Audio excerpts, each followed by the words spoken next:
ባሹባራ ቅርጽቃት የማይወደው በሳተ ጎመራ የሚረማመደው ክንዱ ነበልባል ዱካው ወላፈን ያሰኛ ላይ ደርሶ ጥላው ገረፈን አንድነቱ የክብሬ ኢትዮጵያን ያገር ደሜ ቀለምነሻ ጥቶች ማገር እኔ የአማራ ፋኖ እንዲህ አይነት ሰው እንዲህ አይነት አመራር እንዲህ አይነት ብቁ ሰው መኖሩን እኔ በጣም ዛሬ ተረድቻለሁ። በጣም ተረድቻለሁ። ምክንያቱም እንዲህ አይነት ሰው አለን ነው ይለካ። እኔ በመቀጠል አርበኛ ጋዜጠኛ ወግ ደረስ ጤናው የሚባል ሰው በጣም አስደንቆኛል። ከዚያ በመነሳት የሥርዓቱ መበላሸት የህዝቡ መደብደብ የህዝቡ መሞት ሲቆረቁረው አንዳንድ ነገሮችን ሲናገር ታስሮ በእስር ቤት እንደቆየም ተረድቻለሁ። ወደዚህ ትግል ተቀላቅሎ ሲታገልና ሲያታግል ቆይቷል። ከዚያ በኋላም በዚህ ትግል እንዳለ በአሁኑ ሰዓት ያለንበት ሰዓት በጣም አስቸጋሪ ሰዓት ነው። በአሁኑ ሰዓት እየታገለ እያታገለ ባለበት ሰዓት እንደገና እኔን መጻፍ እንዲህ አድርጎ አትሞ ማቅረብ በጣም ተደንቄያለሁ። በአሁኑ ሰዓት እንዲህ አይነት ስራ እንዴት ነው የሚሰራው? በጭንቅ ቦታ ላይ እያለን በውጥር ቦታ ላይ እያለን እንዲህ አድርጎ ይህን መጻፍ አትሞ ማቅረብ በጣም የሚያስደንቅ በጣም የሚያስገርም ነው። እኔ በምቾት ቦታ ላይ ነገ ከነገ ወደዚያ ይህንን አሸንፈን ቦታውን ዘን በተደላደለ ቦታ ላይ በምቾት ቦታ ላይ ሆኖ እንዴት አይነት ነገር ይወጣ ይሆን? በጣም ማየት እፈልጋለሁ። እንዴት አይነት ነገር ይወጣ ይሆን? አው ለሀገሪቱ እድገት እንዴት አይነት ነገር ይወጣ ይሆን ብዬ አስባለሁ። አሁንም ፈጣሪያችን እኛም ካሰብነው ዓላማ መጻፉም ከመነሻ እስከ መረሻ ከተያዘለት ዓላማ ደርሰን እንድናይ እግዚአብሔር ፈቃዱ ይሁንልን። ፈቃዱ ይሁንልን። ትግሉ በአፈሙዝ ነው በፖለቲካ ነው መመራት ያለበት ይላል። አዎ ጥሩ መሪዎች ተቀምጠውለት በፖለቲካ ከተመራ ነው ካሰብነው ዓላማ ምንድነው? በአፈሙዝ ብቻማ እስካሁንም አይተነዋል እኮ ካሰብነው ዓላማ እንደርስም።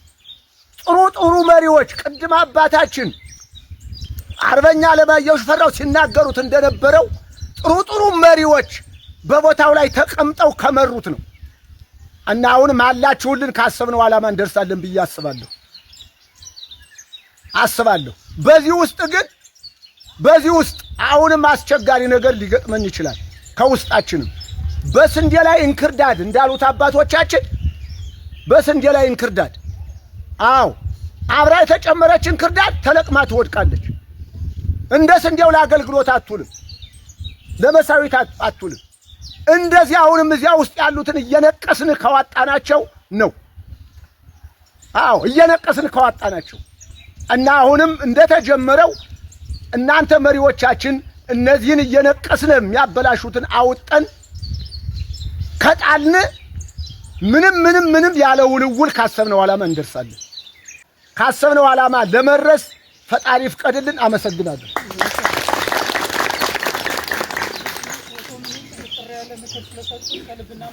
የወንድማችን ፋኖ ጋዜጠኛ ወግደረስ ጤናውን የመጽሐፍ ምርቃት አስመልክቶ አጠር ያለ ነገር ለማለት ነው። ያው ፐርሰናሊ ከወንድሜ ወግደረስ ጤናው ጀምራለሁ። ያው ወግደረስ ጋር ተውቃችን እዚህ የጫካው ወይም ደግሞ የነፍጡ አብዮት ከመጀመሩ በፊት ነው። ያኔ ማለት ይሄን ትግል ያዋለደ አብዮት አለ። ይሄ ትግል ዝም ብሎ እንዳልመጣ ግልጽ ነው። ከሰልፍ ነው ወደ ሰይፍ የተሸጋገረው እና ያኔ እንግዲህ እንደመመረጥም እንደድል ሆኖ ጥቂት ሰዎች ያንን ስናካሄድ ነበረ። የሰልፉ አብዮት ነው ይሄ ሁሉ ነገር ይዞት የመጣው። ያው እንግዲህ እንደ እድልም ሆኖ እንዳጋጣሚ ብያቸዋለሁ። አንዳንዶቻችን ከፊት ሆነን ይሄን አብዮት እንዲዋለድ ስንሰራ ነበር። ከበስተጀርባ ደግሞ እንደኛ በሚዲያው ያልወጡ ግን የበቁ ብዙ ስራዎችን ሲሰሩ ወንድሞቻችን እና ሌሎች አታጋዮች ነበሩ እና በዛን ወቅት ነው ተውቃችን እሱ የባልደራስ ተወካይ ሆኖ የተለያዩ ስራዎችን ሲሰራ በስተመጨረሻም ደግሞ ከአዲስ አበባ ወጥቶ ወደ ባህር ዳር ሙቭ አድርጎ ይሄ አብዮት ሊፈነዳ ሲል እስር ላይ ነበር። የሚገርማቸው አንድ ኳሊቲው ልናገር በዚሁ አጋጣሚ እሱ ታስሮ ሁለተኛ ጣቢያ ባህር ዳር ሁለተኛ ጣቢያ ታስሮ እኔ ለሱ ጠበቃ እንዲቀጠርለት እሱን ማናገር ነበረብኝ እና ወደ ፖሊስ ጣቢያው ሲሄድ የምሳ ሰዓት ላይ ነው። እኔም መቼም ክፉ ከኛው የወጣ ክፉ መንፈስ አለ ብአዴን የሚባል ያው እኔም በጊዜው ተፈላጊ ተብዬ ነበር። እንደሌላው ወጣት ወይ ስርቆት ላይ ምናምን ተሰማርቼ አይደለም። አማራነት ደም ተነካ፣ አማራነት ደም ተደፈረ፣ አማራነት ወይ ሞት ብዬ ነው እና በዛ ሰዓት በምሳ ሰዓት ሂጄ ጠበቃ እንዲቀጠርለት ከሰዓት ፍርድ ቤት ይቀርባል። ጠበቃ እንዲቀጠርለት ማመቻቸት ነበር የኔ ስራ እና እጄ ግን ያገኘሁት እሱን ምንድነው አብዛኛው ሰው ሁላችንም እናውቀዋለን። እስር ቤት በተለይ ፖለቲካሊ ስንታሰር የምናስበው ሀሳብ አለ። በቃ የሆነ ቶርች ትደረጋላችሁ አእምሯችሁ። እሱ ግን ጸሎት ላይ ውዳሴ ማርያም እያነበበ ነው። አንዴ ጨርስና ታገኘዋለህ ነው። የሚገርም መታደል። እውነቴን ነው የምላችሁ፣ እውነት ነው ማለት እኛ ግልጽና ግልጽ ነው የኛ ቢወታ አይደል። ማንነት ተነካ፣ እምነታችን ተነካ ነው በፈለጉት የሚሰዱ ሙስሊሙን ክርስቲያኑ ያማከለ ትግል ነው የምናደርገው። ወጣና ያን ማንነት ይዞ ሳይው ደስ አለ ያስቀናኝ። ታስሮ ውዳሴ ማርያም እያነበበ ነው ሳሳት እና ከዚያ ይጀምራል የሱ ፐርሰናሊቲ እና ይሄን እንትኑን የዛሬ ዓመት ስንገናኝ የዛሬ ዓመት ነው የተገናኘ ነው። በዚህ በጫካው አብዮት አንድ ነገር ስለው ነበር የሱ ኳሊቲ ይታወቃል። አንዳንዶች ብዙ ተስጧልን ስፔሻላይዝ አድርገን የምናወጣው ተስጦ ደግሞ አለ። እሱ ደግሞ ተናጋሪ ነው። ሰው ተናግሮ ማሳመን ይችላል። የመፍጠር ችሎታውም የመጻፍ ችሎታው ከፍተኛ ነው እና ለምን አጽፍም ለምን እንትን አትልም። በእርግጥ እዛ ሰዓት እየጻፈ ነው ነበር። ለምን ሚዲያውን ታውቀው ስለው ነበር። ይሄን የመሰለ ድንቅ መጽሐፍ ዛሬ አዋልዶ እኛንም እንድንማርበት ጠላታችንም ደግሞ ማለት ነው ባይዘው የዚህ መጽሐፍ ትርጉም አንድ ነገር ልንገራችሁ። አብዮታችን ምን ያክል እያደገ መሆኑን መግለጫ ነው። አንድ ከብዙ አንግል ታዩት ይችላልላችሁ። አሁን ለምሳሌ የዚህ መጽሐፍ ትርጉም አንድ ፋኖ ምንድነው ሽምቅ ተዋጊ ነው የተሽሎከለከ ነው የሚዋጋ ምናምን። እኛ ግን ብዙ 90% ኦፍ አማራ ግዛት እያስተዳደር ነው አይደል? ጊዜያን አግኝተንም ለመጻፍ በቅተናል። ዛትሶ ጋዜጠኛ ወግደረስ ጤናው ስላደረክልን አስተዋጽኦ በአማራ ፋኖ ስም አመሰግናለሁ። እናመሰግናለን። ይሄ ወንድማችን ወግደረስ ጤናው የተባለው በጣም ታላቅ ስራ የሰራው ስራ አለው። ስለመጥቀስ ነው እና ሌላውም አካል ታጋዩ ኃይላችን ወንድማችን የሱናሪያ ቢከተል ቀጣይም ቢሆን ትልቅ ለውጥ ያመጣል ብዬ ስለማስብ ነው። እና ምንድነው ከኛ ቦታ ከመጣበት ሰዓት ጀምሮ የሚገርመው ነገር ጠዋት ተደብር አይለይም። ቅድም ወንድማችን ታስሮ ሳለው ውዳሴ ማርያም ይደግም ነበረ ብሎ እንደተናገረው ትክክል ነው። እና ጠዋት የመጣን እዚህ ደብር ላይ ተሳልሞ ደካማዎችን ብር አውጥቶ ይሰጣቸዋል። እሱ ያለመጸወተው ደካማ እሱ ያልጠየቀው ደሃ የለም። በተጨማሪም በእውነት ከሆነ ደብራችን በጣም ይወዳል፣ ሊቃውንቱ በጣም ይወዳል፣ ከኛ ጋር በጣም ይግባባል። ከዚህ ባለፈ የበረከት ስራ 3 ከበሮዎችን ከባህር ዳር አስመጥቶ ሊቃውንቱን ጠርቶ የአገር ሽማግሌውን ጠርቶ አሰባስቦ የራት ግብዣ አድርጎ የጋበዘ ትልቅ ክብር ያስገኘና ያደረገ ታላቅ ወንድማችን ነው እና በእውነቱ ትልቅ ሰው ነው። ቅድም ብላችሁ እናንተም ለቀጣይም ቢሆን ይህን አርአያን ብንከተል በጣም ትልቅ ነገር አለ ማለት ነው። እና ምንድነው ከዚህ አልፎ ሰውየው እንደው አልፎ ሲሄድም ሰውን ሳያስቀው ሳይቀልደው ሳይበረታታው አይሄድም። እኔ በጣም ትልቅ ተፈጥሯለሁና አሁንም ቢሆን ቅድም ከመጣው አቋሙ በቃ ከእንደው መነሻውም መድረሻውም ህዝብን ለመገንባት አጠቃላይ ተጎዳ ለመርዳት ትክክለኛ ኢትዮጵያዊ፣ ትክክለኛ አማራ፣ ትክክለኛ ክርስቲያን፣ ትክክለኛ ኦርቶዶክስ ነው። ዛሬ ሰው የሚኖር በመምሰል የሚኖረው እሱ ግን በእውነት በትክክል ነው። ትክክል እምነት ነው። ሰውን ዛው ስናየው ስመ ክርስቲያን ነው እንጂ ውስጡ ሌላ ጉዳይ ነው። እና ግን እሱ ግን ትክክለኛ አማራ ነው። ትክክለኛ ኦርቶዶክሳዊ ልጅ ነው። በጣም ታላቅ ክብር ይገባዋል። ሌላውም ዓላማ በእውነት የሱን ታጋዋ ኃይላችን የሱን አስር ቢከተል ድሉ ባጭር ጊዜ ይጠናቀቃል።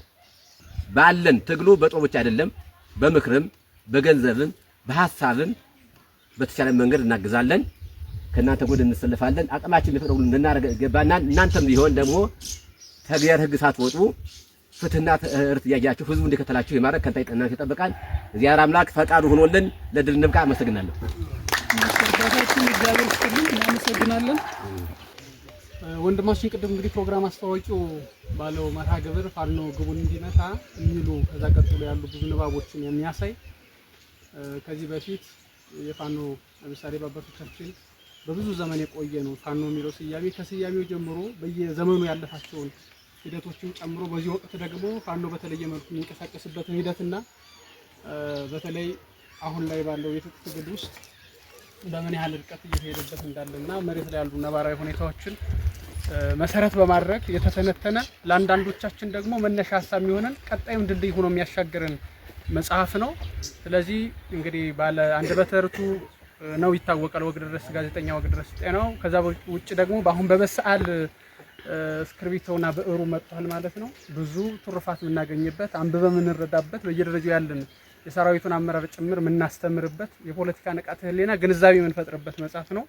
ይሄ በዚህ ወቅት ላይ በውጊያ መካከል በጦርነት መካከል ሆኖ እንዲህ ያለ ሀሳቦችን ለመጻፍ አይደለም መጽሐፍ ለመጻፍ ይቀርና እንደው ሌሎች ሀሳቦችን ለማሰብ በሚከብድበት ነባራዊ ሁኔታ ላይ ይሄ መጽሐፍ አንቱ የሚያስብል ነገር ነውና ይሄ መጽሐፍ ሁላችንም እየገዛ የምንጠቀምበት እንዲሆን ነው የምፈልገው። እግዚአብሔር ይስጥልኝ። አመሰግናለሁ።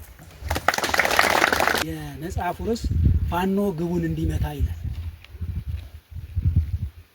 በአርበኛና ጋዜጠኛ ወግደረስ ጤናው መጽሐፍ የተጻፈው መጽሐፍ ርዕሱ ፋኖ ግቡን እንዲመታ ይላል። ከመጀመሪያው ምዕራፍ ስንነሳ ምዕራፍ 1 የፋኖ ትግል መዳረሻዎች። ይሄ ትግል መዳረሻ አለው። መዳረሻ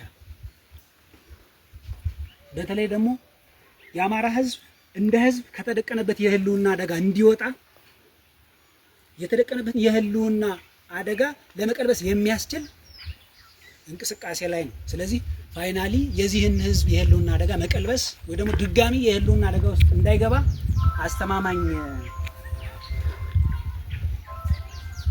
መዳረሻ ሊኖረው ይገባል ማለት ነው። ሌላኛው ከዚህ በፊት ለዘመናት በጉልበትና በሴራ በአማራ ህዝብ ላይ የተሰራ የሐሰት ትርክት አለ።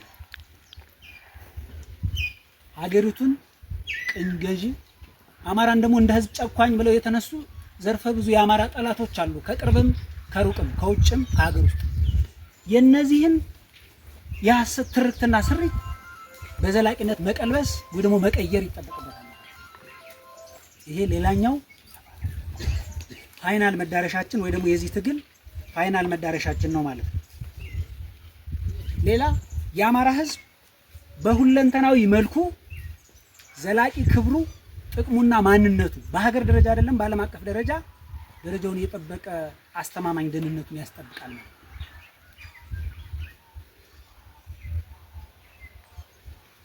ሌላ የሀገራችን ኢትዮጵያ አያት ቅድመ አያቶቻችን እነዛ በታሪክ የምናውቃቸው ጀግኖች አባቶቻችን ያቆዩዋትን ሀገር ሉዓላዊነቷንና ግዛታዊ አንድነቷን ማስጠበቅም ሌላኛው ግብ እንደሆነ ይሄ መጽሐፍ በመጀመሪያው ምዕራፍ በስፋት ይተነተናል ማለት ነው።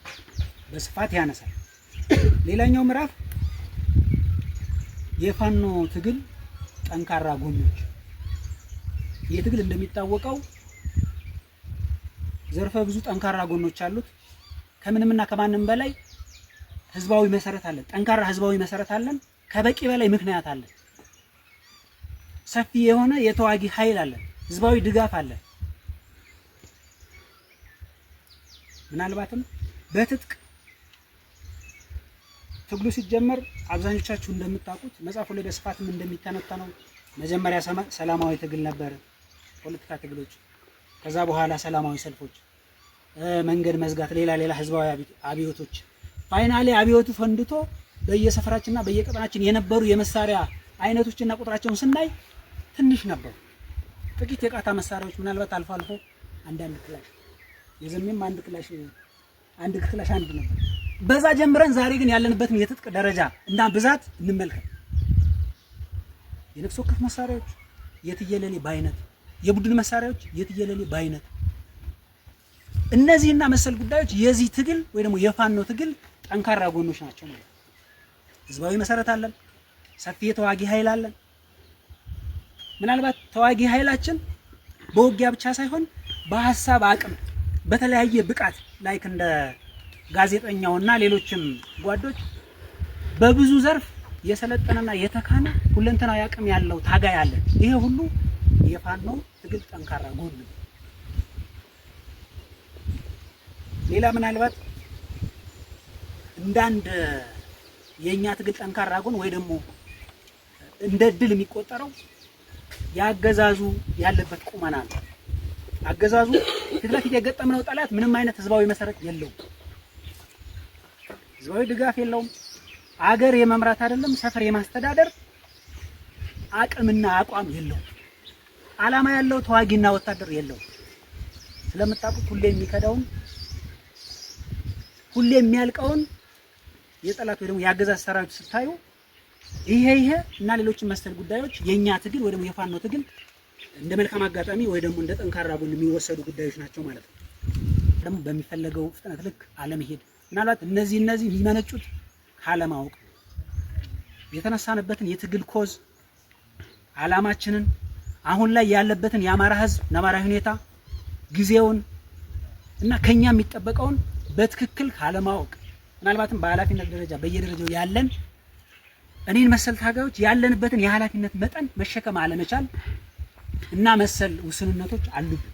እነዚህ የሚስተካከሉትና የሚቀረፉት ኮንቲኒየስ በሆነ ስልጠና እንደዚህና መሰል መድረኮችን በማዘጋጀት በየራሳችን ጥረት በማንበብ በነገራችን ላይ አንድ አስረግጬ መናገር የምፈልገው ጉዳይ ይሄ ትግል ዳር የሚደርሰውና ይሄ ህዝብ በአስተማማኝ ሁኔታ ነፃነቱን አውጆ ለዘመናት የሚቀጥለው ሁለንተናዊ አቅም ያለን መሪዎች ታጋይና አታጋዮች ስንሆን ስለዚህ ከያዝነው አፈሙዝ ምናልባትም በበለጠ አስተሳሰባችን የእውቀት አድማሳችን ከፍ ያለ መሆን አለበት። ማንበብ አለብን ማለት ነው። ሊትራሊ ምናልባት ወንድማችን ያበረከተው መጽሐፍ ለዚህ ዓላማ አንዳንድ መነሻ ነው የሚሆነው። ማንበብ አለብን። ወታደራዊ መጽሐፎች መነበብ አለባቸው። በወታደራዊ ሳይንስ ከተግባር እስከ ቲዮሪ መበልጸግ አለብን። በኢንተለጀንስ በጣም ብቁ መሆን አለብን። ፖለቲክስ በደንብ ምናልባት ይሄ ትግል ፌዙ የትጥቅ ትግሉ ፌዝ አልፎ የጠረጴዛ ትግል ውስጥ እንገናኛለን። እኛ ብቻ ሳንሆን ሌሎች ከኢትዮጵያንም ከሌሎች ዓለማት እኛን መሰል ሰዎች ጋር እንገናኛለን። ያኔ ማሸነፍ አለብን። ለዛ ለማሸነፍ ሁለንተናዊ አቅም እንዲኖረን ማንበብ ያስፈልጋል። ማንበብ ስለዚህ ይሄ መጽሐፍ ማንበብ እንዳለብን ከያዝነው አፈሙዝ ከያዝነው መሳሪያ ጎን ለጎን መጽሐፍት ያው ዘመኑ የቴክኖሎጂ ስለሆነ በየስልካችን በየሶፍት ኮፒ ማቴሪያሎቻችን የሚያስፈልገንን ማቴሪያሎች ይዘን ማንበብና ለዛ ለሁለንተናዊ ትግል ዝግጁ መሆን እንዳለብን በስፋት ያነሳል ማለት ነው መጽሐፉ። ወንድማችን ዶክተር እንዳላማው ጤናው የድርጅታችን የጤና ዘርፍ ኃላፊ ነው። ክብር ለአማራ እናት ማህፀን ይሁን። በየትኛውም ዘርፍ የድርጅት ብዙ የሰው ኃይል አለ። በውትድርናው ብትሄዱ፣ በመረጃው ብትሄዱ፣ እንደዚሁ በሕክምናው፣ በኢኮኖሚ፣ በተለያየ ዘርፍ ሀገርና ትውልድን የሚያስጠሩ ሀገርና ትውልድን ከወደቀበት ማንሳት የሚችሉ የታላላቅ ምሁራን መሰባሰቢያ ነው ድርጅታችን። እንግዲህ ዶክተር ከነዚያ ምሁራን አንዱ ነው። ከልብ አመሰግናለሁ። እግዚአብሔር ይስጥልኝ።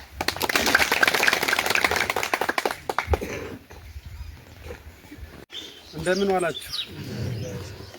እሺ አመሰግናለሁ። እኔ የተለየ ነገር አልልም። በቆይታዬም አጠቃላይ እዚህ በመሳተፍኝ በጣም ደስ ስላለኝና ወንድማችንንም እንኳን ደስ አለህ ለማለት ነው የመጣሁት። እንግዲህ መጽሐፍ ለአንድ ትውልድ የታሪክ አሻራ አስቀምጦ ማለፍ ነው ይባላል እና የዚህ ባለቤት መሆን ቀላል አይደለም። ኮርተንብሃል ወንድማችን። በዚህ አስቸጋሪ ሁኔታዎች አልፈህ ለዚህ በማብቃት መጽሐፉንም እንኳን ደስ አለህ ማለት እወዳለሁ። ይሄ ሁሉ አስቸጋሪ ሁኔታዎችን አልፈህ ፋኖ ግቡን እንዲመታ በሚል ለትግላችን ጉልበት የሚሆን ነገር ስላበረከትክልን ከልብ አመሰግናለሁ። እውነት ለመናገር ምንድነው የሚባል ታሪክ ሰሪዎች ትንሽ ውስን ሰዎች ናቸው ይባላል። ደራሲዎችና ታሪክ ጸሐፊዎች ግን ብርቅዬዎች ናቸው የሚል ነገር አለና ብርቅያችን ነህ ወንድማችን። በጣም ደስ ብሎኛል፣ ኮርቼብሃለሁ። በዋናነት መድረኩም ላይ ሲነሱ ሰምተናል። መጽሐፉ ቀላል የሚባል ግንዛቤ የሚፈጥር አይደለም፣ ሞር ለዚህ ትግላችን ማለት ነው እና እያንዳንዳችን የተቀመጠውን መልእክት አንድ ባንድ አንብበን መጠቀም ያለብንን እንድንጠቀም ማግኘት ያለብንን ዕውቀት እንድናገኝ ማለት ፈልጋለሁ። አመሰግናለሁ። ወንድማችን እንኳን ደስ አለህ ብያለሁ። ወንድማችን መቶ አለቃ ኢንገስን ከልብ እናመሰግናለን። እንኳን ለዛሬው ቀን አደረሳችሁ አደረሰን። ለአርበኛ ጋዜጠኛ ወግደረስ እንኳን ደስ አለ ማለት እፈልጋለሁ። እኔ መናገርም የምፈልገው እኔ ያልጠበቅኩት ግን ቀድሜ በሆነ አጋጣሚ የተነጋገርንበት ዛሬ ተፈጽሞ ሳገኘው በጣም ደስ ብሎኛል። እንደ አጋጣሚ ደስ በማይል ሁኔታ ዶክተር እንዳላማውንም ጋዜጠኛ ወግደረስንም ሆነ ቦታ አንድ ቦታ አገኛቸዋለሁ። አገኝቻቸው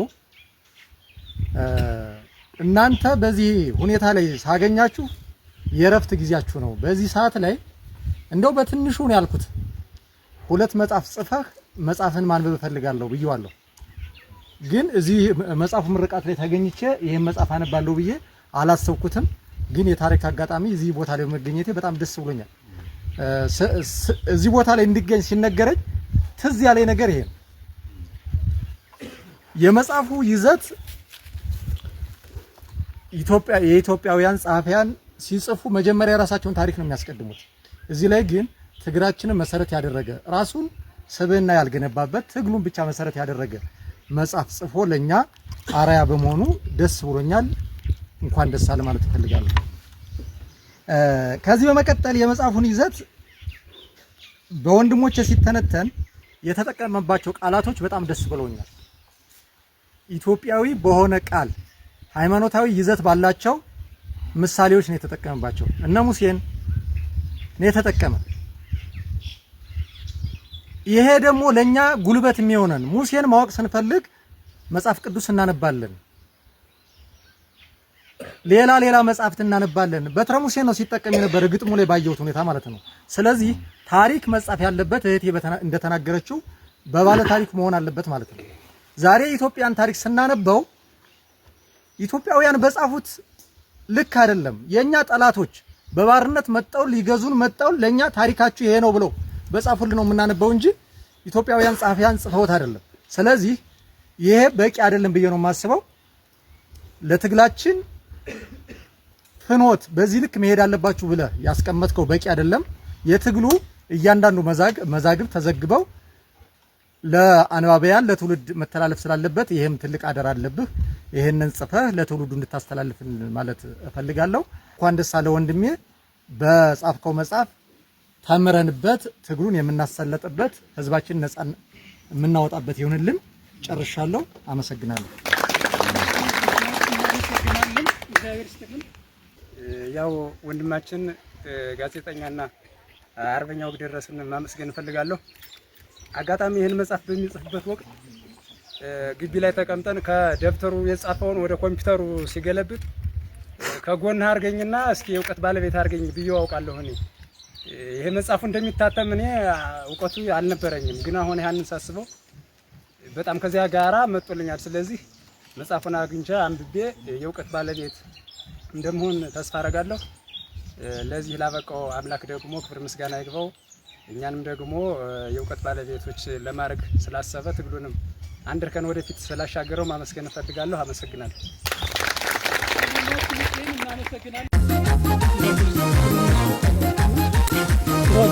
አሸዋላ ቅርጽቃት የማይወደው በሳተ ገሞራ የሚረማመደው ክንዱ ነበልባል ዱካው ወላፈን የእኛ ላይ ደርሶ ጥላው ገረፈን አንድነቴ ክብሬ ኢትዮጵያን ያገር የደሜ ቀለም ነሽ አጥንቶቼ ማገር ይናገር ሽሩባው ይመስክር መቅደላ ጉዳይ እንደሌለን ከእንዴት ሀገር ሌላ አሁን ነፍጠኛ ላይ ኩሩ ባላገሩ እምነቴን አልከዳም ጀግና ስመጥሩ ጠይቅ ማንነትን በደንብ ይነግረሃል ረዳን አማራ ትንፋሽ ነው ይልሃል። በቅድሚያ እውነት ለመናገር በጣም ትልቅ ለኔ ይሄ ትልቅ ፍስሃ ነው፣ ትልቅ ደስታ ነው። ቀደም ብሎ እዚህ መድረኩን ሲመራልን የነበረው ወንድማችን አርበኛ ተስፋዬ እንደገለጸው መጽሐፉን አንድ ጊዜ አስመርቀነዋል። ምንም ጥያቄ የለውም። በዛ ወደ ታች በነበርንበት ወቅት አስመርቀን በአካባቢው ማህበረሰቡም ፋኖም በተለይ ደግሞ ለዚህ መጽሐፍ ይህንን መጽሐፍ አንብቦ ለያዝነው ትግል እየመራን ላለነው ትግል ግብአት ይሆን ዘንዳ ያግዛቸዋል ላልናቸው ሁላ እንዲደርስ በዚህ ወደ ምስራቁ የሀገራችን የጎጃም ክፍል በርካታ ስራዎችን ስንሰራ ነው የቆየነው። በዛ ደስተኞች ነን። በዛሬው ደግሞ እዛ ካሳለፍነው ደስታ በላይ እዛ ካሳለፍነው ፍስሃ በላይ የዛሬው በጣም ከፍ ይላል። ለምን እንደሆነ ነግራችኋል። ያንን ከመንገሬ በፊት ያው ማመስገን ያለብን አስቀድመን ይሄንን ሁሉ ጊዜ ለፈቀደ ለኛም ለናንተም ለሰራዊቱም እኛም ደግሞ በምንችለው አቅም ብዕርና ወረቀት አገናኝተን ይሄንን ሐሳብ እንድናካፍል ቅድም ተስፋዬ እንዳነሳው በብዙ መከራ መሃል ተረማምደን ጸንተን ቆመን ለትግሉ ይሄንን እንድናበረክት ለኛ ለፈቀደልን ለድንግል ማርያም ልጅ ለልዑል እግዚአብሔር ትልቅ ምስጋና ይግባው። ትልቅ ምስጋና ይግባው። የሰማይም የምድርም ገዢ የጥበቡ ብዛት የማይታወቀው ለአምላካችን ክንድ ብርታት ጉልበት ጽናት ለሆነን ለእግዚአብሔር ለድንግል ማርያም ልጅ በቅድሚያ አመስግኜ ማለፍ ስላለብኝ ነው። ከዛ በተረፈ ግን ቅድም ዛሬ ፍስሃ ነው ትላንት ካሳለፍኩት ብዬ ስናገር ዝም ብዬ አይደለም። ቅድም ወንድሜ ሻለቃ እንደተናገረው እንዲሁም ሌሎች እዚህ ጓዶቻችን እንደተናገሩት የዚህ መጽሐፍ ሐሳብ የተጠነሰሰው እዚህ ደባይ ስለሆነ እዚች ደባይ ጎንጂ ቆለላ ወረዳ በደባይ ቀበሌ በደባይ ደብር በደባይ አባቶች፣ ወጣቶች፣ እናቶች በዋናነት ደግሞ እዚህ ካምፕ በአርበኛ ተፈሪ ስር ሆነን የጠነሰስነው የጻፍነው ለዚህም ያበቃ ነው። መነሻው እዚህ ስለሆነ ስለዚህ መነሻው በሆነበት ሐሳቡን አመንጭተን አዘጋጅተን ጽፈን ለአርቶት ስራ በቅቶ ለህትመት በቅቶ እንዲበቃ መንገዱ የተጀመረው እዚህ በመሆኑ የደባይን ህዝብ የደባይን አባቶች ያበረ አዳሙ ሻለቃ ወንድሞቼን ለማመስገን እድሉን ስላገኘው ነው ትልቅ ፍስሃ ነው ብዬ ያልኩት። እዚህ ደባይ በነበርንበት ወቅት የጽህፈት መሳሪያዎችን በማቅረብ ብዕር በማቅረብ ፋይናንስ በማቅረብ ምክር በማቅረብ ቅድም ዶክተር ሲለው ነበር ሳይኮቴራፒ ብቻ አይደለም ፊዚካሊ ይቅርታ ለቃሉ ለአእምሮም ለስነ ልቦናም ለአካላችንም መረጋጋትና መቆየት በተለይ ለኛ ከዛም አልፎ ደግሞ ያለንን ሐሳብና አቅም ተረድቶ እንደዚህ አይነት ሰነዶችን እንድንሰንድ ያመቻቸልን ሁሉን ነገር ከዛ ከነበረን መከራ አውጥተን ሰው ሆነን ታጋይ ሆነን ለዓላማችን ጸንተን እንድንቆም ከእግዚአብሔር ቀጥሎ ለኛ ያገዘን ተፈሪ ካሳውን ወንድማችን። ይሄንን እናንተ ፊት መመስከር ያስፈልጋል። እኔም ለተደረገልኝ መመስከር ያስፈልገኝ እና በዚህ አጋጣሚ በእናንተ በዚህ በትውልድ ስፍራው በአባቶች በሰራዊቱ እዚህ ባሉ አርበኞች አመራሮቻችን ፊት አርበኛ ተፈሪ ካሳሁንን እንዳመሰግን ግዴታ ስለሆነ ነው። ዝም ብዬ አይደለም ማለት ነው።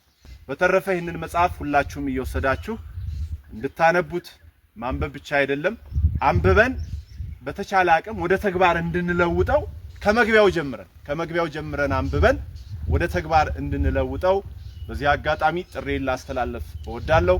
በተረፈ እዚህ የታደማችሁ በሞላ ከጀርባም ያላችሁ የአበረ አዳሙ ሻለቃ ድንቅ ፋኖች አመራሮቻችን፣ አባቶች በድጋሚ እግዚአብሔር ይስጥልኝ። አመሰግናለሁ።